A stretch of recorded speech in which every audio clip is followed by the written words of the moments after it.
super exciting day because this is Plant Medicine Monday in Zovember. So Zovember is the month of the year in which I post one video a day for 30 days. And each day of the week has a different theme. And the theme for Monday is Plant Medicine Monday. So if you haven't hit that thumbs up or subscribe button down below, please do so because you're in for a month of amazing, fun content and of course, connection. So without further ado, let's get started. All right, so as you guys can tell from the title of this video, I'm going to be speaking to you about ayahuasca. If ayahuasca is something that you're not quite familiar with, I will leave some resources down below for you to check out.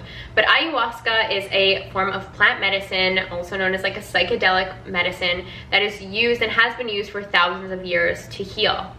And I have had 8 different ceremonies with ayahuasca, and I'm going to have 4 more ceremonies with ayahuasca before the end of 2020. So I want to talk to you a bit more about my decision to go back to the plant medicine and how I felt drawn or called to it again and what that process has been like for me. So hopefully that it can bring awareness for you along your journey, or if you're just simply curious about it, this should grant some insights. So like I said, I have done 8 ceremonies before in my life, and all of 8 of these ceremonies have been done at Rhythmia down in Costa Rica. So because of the present circumstances, and Costa Rica is just not something that I can do this year, unfortunately, but I did feel drawn back to the medicine, and I started to feel drawn back to the medicine in summertime. As in, I was always open to it. Like, yes, I've done it before. I know how healing it is. I know how transformative it is, and I would like to do it again. I would be open to doing it again. But the thing about ayahuasca is that she will always find you when it's the right time. Any of you out there who have been called to the medicine or have done the medicine before, you understand this draw to it. And it's something that it's really hard to put into words, but it can sort of come as like an intuitive inkling, or if you are someone who is intuitive, maybe it comes to you in your dreams. Like, if we're all intuitive, but if you're like more heightened in different areas, she'll make her way to you. And even if you're out there and you live far away from Costa Rica, but you're still interested in the medicine, there are places. And I'm just gonna leave it at that because I'm going away to do ayahuasca in Canada this year, and that's not the Amazon, right? Like, it's not somewhere where I've gone before, but the medicine found me. And the medicine found me through different people and different connections, and it just kept presenting itself in these beautiful, divine, synchronistic ways, and that's how I experienced being called. And what happened in the summertime, when I really just was really feeling the call, I felt fear around it. And it's interesting because I have had such beautiful experiences about ayahuasca. I talk about ayahuasca to you guys all the time, but based on where I was at with my inner world, I felt a lot of resistance. And one thing that's brought a lot of clarity to the resistance that I've felt this year is that if you look at numerology, and I have to thank my friend Erin for always talking about this on Instagram, if you look at the year that you are in numerology, so you punch in like your birthday and your birth year or whatever, and you can determine what number of year you are in. And the cycle goes year 1 to year 9 and then starts over again. And I'm presently in a year 9.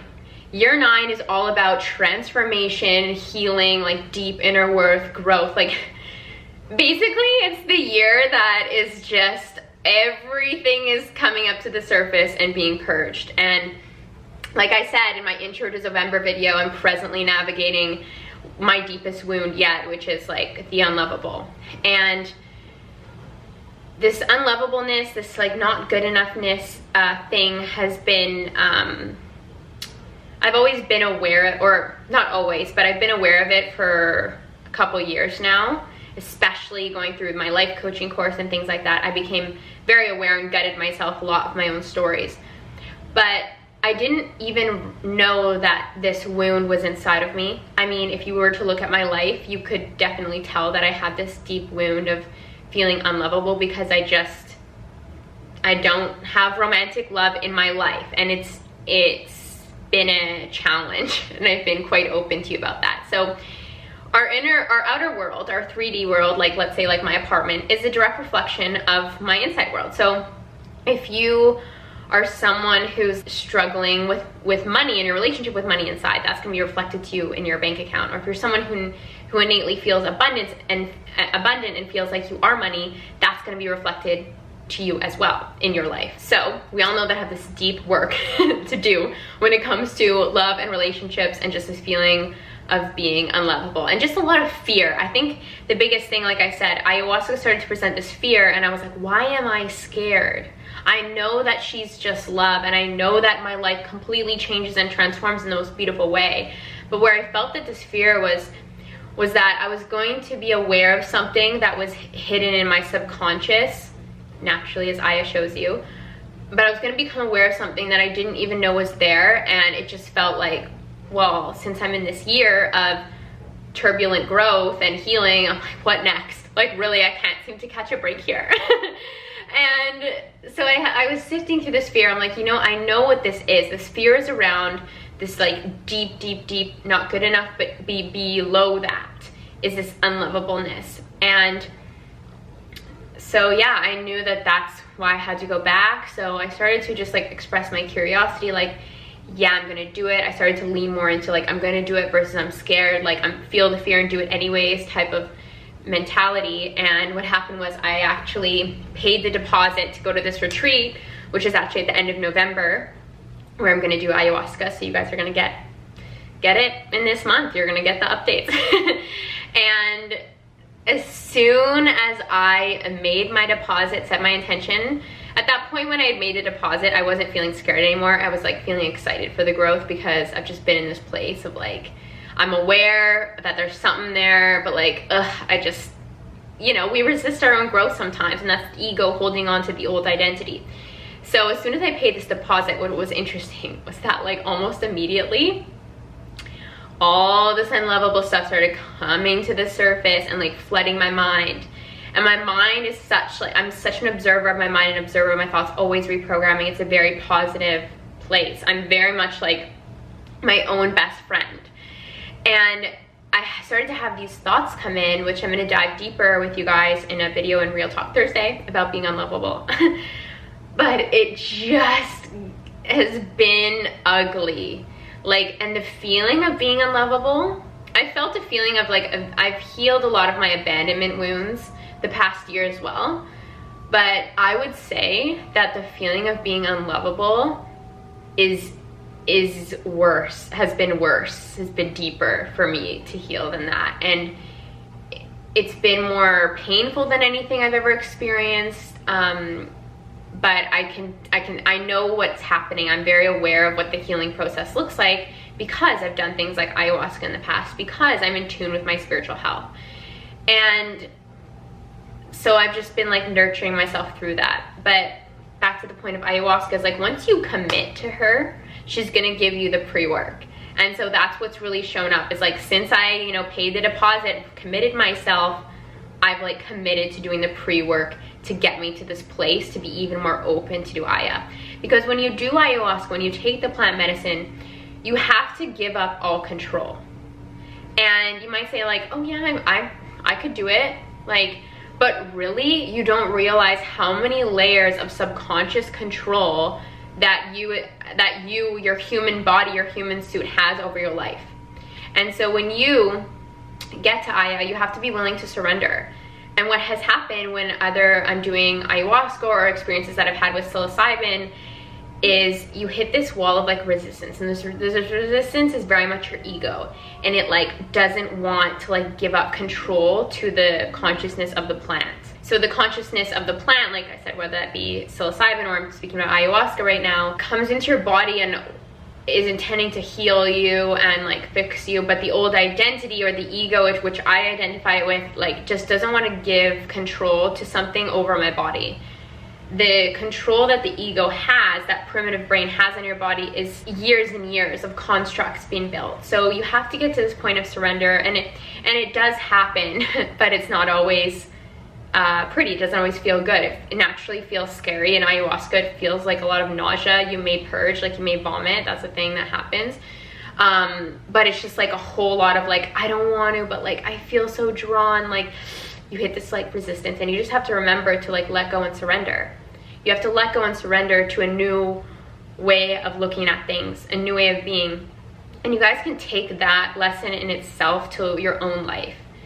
We cause our own suffering, right? We cause our own suffering when we're stuck in something like a toxic relationship, or when we choose to go back to the job that we don't like every day. We are responsible for our suffering, and it doesn't have to be like that. And Aya just wants to show you how you've treated yourself. That's been my experience with her anyway. She wants me to look at my life from a different viewpoint, look at my life as like my immortal soul, looking at Zoey and saying like, how can we love Zoey better? How can we allow her experience to be a better experience for her? What is causing her suffering that she may be unaware of? And then we look at it. And so it's such a beautiful thing, but like I said, it's fearful. And I think the reason why I felt so much fear before it was because I felt like this entire year, like I can't really totally catch a break, and I just wanted a breath of fresh air. But the breath of fresh air is doing the work.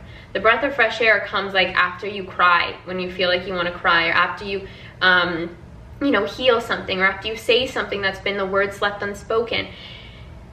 When we honor ourselves, when we choose to heal in different small ways, like I said, this crying could literally be a burst of like 5 minutes that you just felt come up, and instead of suppressing it, if you feel it, you create space for a new abundant life. And that's what Aya shows you is how to love yourself more, how to create more space for all that which you desire in your life, how to heal your past. I do a lot of ancestral healing, or have done a lot of ancestral healing of trauma, like trauma that's not my own, in ayahuasca. And that's such a beautiful, rewarding experience. Like it's just all love. And I guess what I'm saying is that I'm going away at the end of this month. So as you guys watch November, I'm going to be sharing like my ayahuasca dieta, the diet that I eat before going to ayahuasca. And I'm going to be sharing with you, like, you know, what's coming up for me as natural pre-work before I actually go into ceremony. Because the more and more that I can surrender to, the more and more that I can heal myself and give up before I get to ceremony, the faster she can get to the source and heal the deeper wounds, or the easier it is for her to get to the deep root of the issues that are causing me such internal pain, or pain in ways that I don't even know. And so naturally, as I'm having all this work show up in regards to being unlovable, I sense that that may be the theme of the ceremonies. Of course, I never really know. But yeah, I'm going to do 2 ceremonies at the end of the month, and then I'm also going away to do 2 ceremonies for my birthday, which is December 11th. So yeah, I wanted to just let you guys know that that's kind of been my experience being drawn back to Aya this year, and what it does look like, and why I'm doing it, and what my experience is like, just to open things up a little bit. Like I said, this is Plant Medicine Monday in November, so there's going to be more videos on ayahuasca in the future, and there's of course a playlist down below. But I'm curious, would you ever do it? Do you feel drawn? Do you feel called at all? This is the time of the year when we create a lot of connection and community down in the comments, so please feel free to comment, and if you have any questions, I'll be happy to answer them in future videos. Anyways, I love you guys, and I'm excited to share this journey with you.